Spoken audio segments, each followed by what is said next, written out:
Hello everyone, welcome to my channel. In today's video, we are going to learn how to deploy app page to Salesforce Lightning Application. For making the app page visible to all users, it is compulsory to activate the app page. For this, we log into our Salesforce account.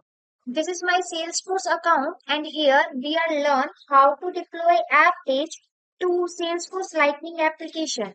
So for this, we firstly enter the app builder in the quick find box and here is a Lightning app builder. Click on this. It will redirect us to Lightning app builder page and under this page we can see there is a list of Lightning app pages. We select one of the app page to deploy in the Salesforce Lightning application and here we select the demo app page.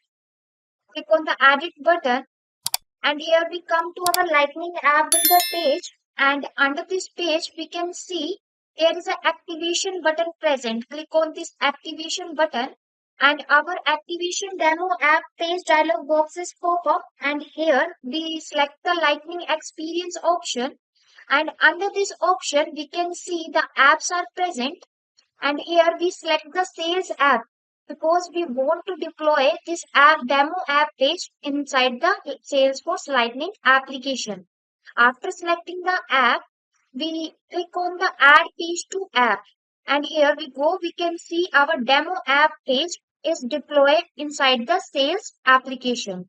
So we click on the save button and again click on the save button and we move back to our home page, select the app launcher and here we select the sales app. Here we go, we can see our demo app page is deployed inside this sales application. I hope that you like this video. Then please do like, share and subscribe us and do not forget to hit the bell icon so that you can get the regular updates of upcoming videos. And thank you for giving your time and watching this video tutorial till last. See you in the next video. Till then, goodbye.